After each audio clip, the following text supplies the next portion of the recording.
Invincible is a superhero that has been taking the world by storm lately. His comic book first hit the shelves in January of 2003 and led to a 15-year publishing run where it found its end in 2018. The Robert Kirkman comic did not sell as well as his most popular series, The Walking Dead, but luckily the story was adapted for our TVs in 2021. Not only did season 1 blow fans away who were burnt out on the same old Marvel and DC characters they had been watching for their entire lives, it led to a revival of the comic book series as it sold nearly 400,000 graphic novels that year. This debut season of the Image comic inspired show impressed fans with a ton of heart, tension, twists, unique storytelling that felt familiar, and more than anything, a new superhero to root for. Flash forward to 2025 and we've seen the show only grow with season 2, and now we've just been blessed with a 3rd season. Our hero Mark Grayson faces his most powerful threats while dealing with just as many issues on the home front. Even after fighting his dad, saving an alien planet, finding out he has a younger brother, joining a rebellion, and more, Mark confronts his darkest and most impossible challenges yet in season 3. We are reviewing and breaking down all of this and more as I welcome you to Television Tuesday, the show where we talk TV on a Tuesday and tell you all about it. I'm your host Kael McCall, and today we are looking at Robert Kirkman's latest season of... And before I jump into spoilers, I must address the haters that are saying this show has poor animation. I hope you choke on that season finale. The show very much seemed to save a lot of their budget for that final fight, and I think it was absolutely worth it. Not even saying the animation in the rest of the season looked bad. It has its own simplistic comic book look to it, and they've even been real with us and gotten a bit meta last year in the scene where Mark meets his favorite author. If you're hating on the animation, you're just a hater, and... You know, I kind of thought the animation was mid in a couple places.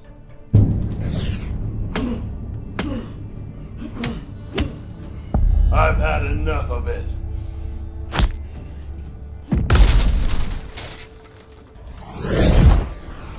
You disgust me. Oh, alright, where were we? Oh, wait. I should probably go clean up before we keep moving forward. Beware of spoilers from here on out. You've been warned.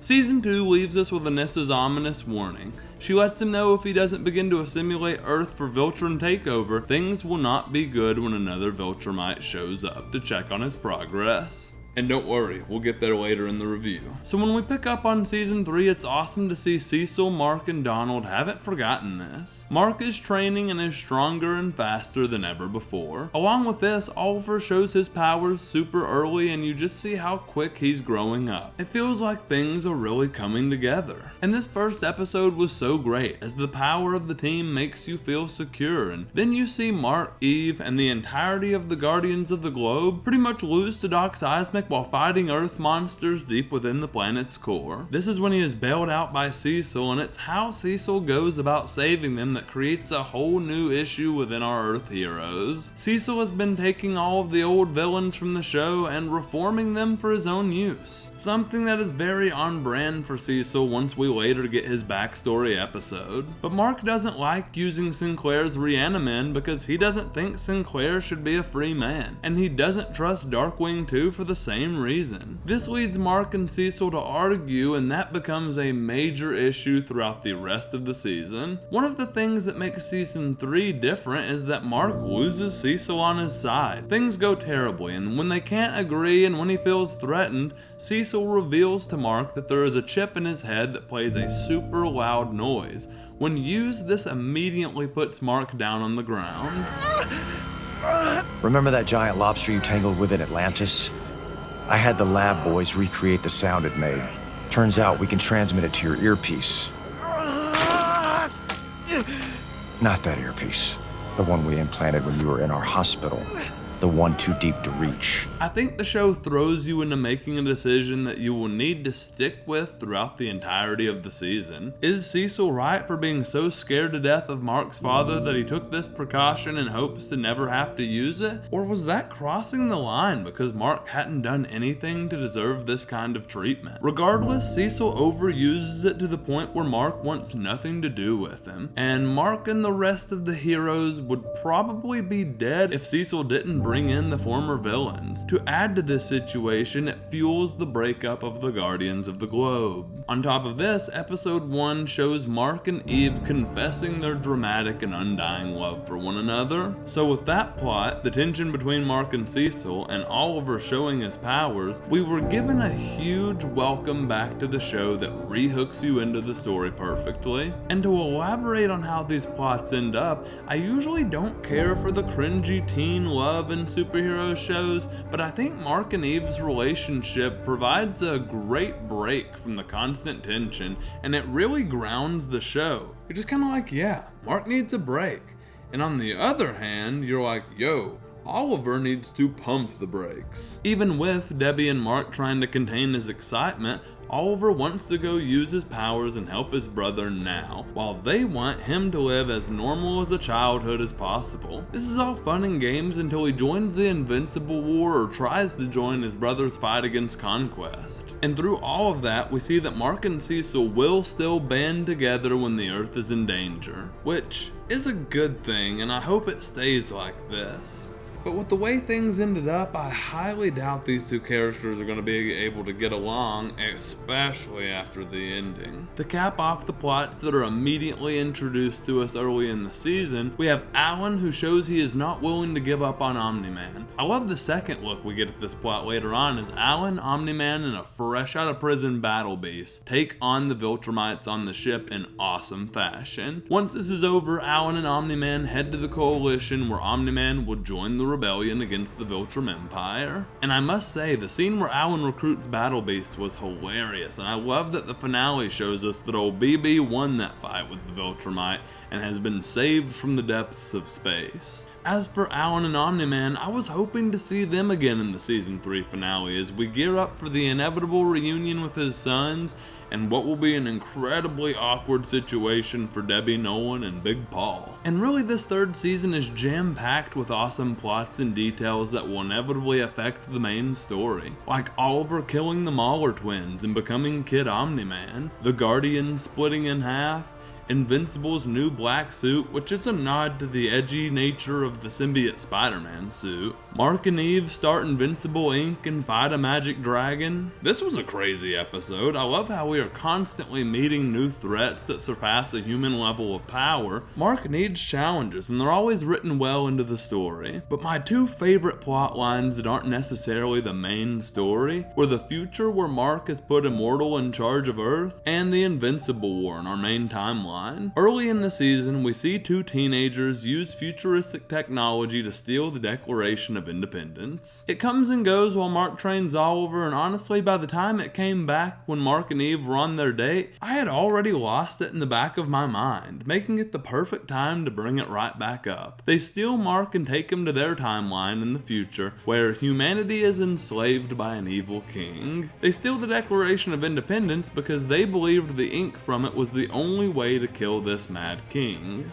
What a conspiracy theory if I've ever seen one. Things take a wild turn when this mad king they've been talking about is immortal, and this is a version of the character who seems to have never walked away from the fight like we see our main Earth immortal do later in the season. But with this alternate immortal, the lifetime of fighting drives him mad, and it's another one of those cases where we've found another foe for Mark to fight. The impactful aspect here is that Mark has to kill Immortal to stop him. Looking ahead, I think this is a moment where he's having to learn that at some point, he has to kill these major villains who will stop at nothing. This is yet another awesome fight scene added to the show, but not nearly the best of the season. We are almost to Conquest, don't worry. First, we get to talk about the Invincible War. Camera Kael? What are you doing here? I saw you needed a cameraman. Mohawk Kael? You too? We could all make videos together. No. Wrong Kirkman story, man. You guys get the hell out of here and let me finish the video. So the Invincible War was highly anticipated, as the comic fans who love to spoil the show for others online wouldn't shut the hell up about it. And it was really cool seeing these other versions of Mark, like Viltrumite Mark, Omnimark, Mark with a mohawk, the black and yellow Mark, a Mark that spent a year in a Viltrum prison, and more. This makes me feel like our Mark is the only good one out there, as all of these other versions were fine with teaming up with the likes of Levi Angstrom just to destroy and conquer worlds. I'll also point out that it seems like none of the other Invincibles know a thing about Oliver, showing us that we probably have a unique ending to Season 1's battle with Omni-Man as well. We see the Earth pushed to the test, as there is no chance of our Invincible fighting off all of the alternate versions that are wreaking havoc across the globe. It takes all of the strongest heroes, and it reassures you that there are heroes we haven't met yet that are also fully capable of fighting and protecting the planet. But all in all,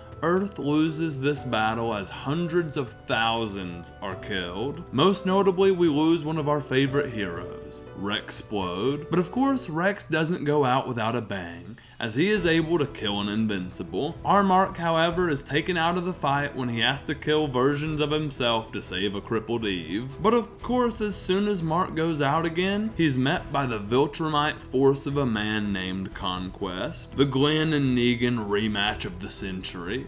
Seriously though, Stephen Yeun and Jeffrey D. Morgan absolutely kill their scenes together, and I love that both end up with a head smashed in. And in one of his most badass moments yet, Mark tells Conquest, "So the only thing I want to do right now is hit something as hard as I can." This takes us to the finale of Season 3, and we open up with an almost 28-minute long fight with Conquest. This pushes Mark even farther than his dad did in Season 1. Mark and Conquest go back and forth, but Mark is obviously outmatched. He's shoved through buildings, drugged through roads, and forced through people. Just when it looks like his time is over, we see Debbie tell Oliver to go help his brother. She hypes Oliver up, and while he is able to momentarily get Conquest off of Mark, followed by a hilarious one-liner, "Eat one, you old sack of turds!" he is absolutely nowhere near ready for this fight. Eventually, while Mark is downed again,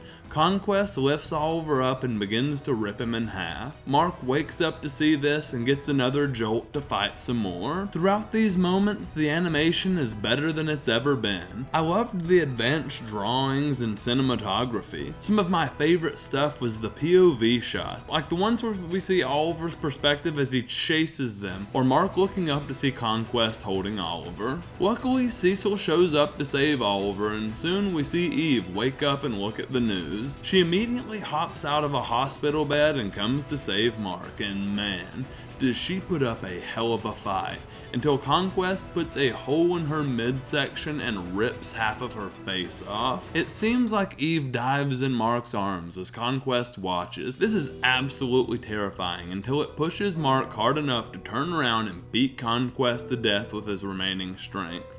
Or at least close to death, we assume, but Cecil says he's not dead, so we'll see. Eve, on the other hand, pushes past her mental blocks in a near-death experience and is able to rebuild her own body. This was super cool, and when we get to the hospital 3 days later, it feels incredible to see that Mark, Eve, and Oliver all make it out of this wretched fight with Conquest. Sadly, we are taken straight to Rexplode's funeral and reminded that through all of the recent war, not everyone made it to the other side. This is a super emotional moment for all of our characters. We then are given a look at things that will come up next season, like the Secwood's return, Angstrom's return, and the awaited return of Darkblood, who is summoning a surface dweller with a black heart. Is he talking about Conquest, I wonder? Let me know who you think Darkblood's talking about in the comments below. What scares the hell out of me is the fact that Cecil kept Conquest. Truthfully, I think this is so stupid on his part, and there's no way he'll talk, and I don't think an explosion or being buried will kill him either. And while I wish I could just keep talking about this show, that would surely be too much editing. I hope you've enjoyed this episode of Television Tuesday. We have many others like it, it, like your friendly neighborhood Spider-Man, Cape Crusader, Cobra Kai, and more. Or you can take a look at our movie reviews here on Studio Cinema Saturday. But what we love to do here is make films and tell our own stories. Check out our short films here on the channel. I hope you enjoy all of that Studio 24 content, and I'll see you there.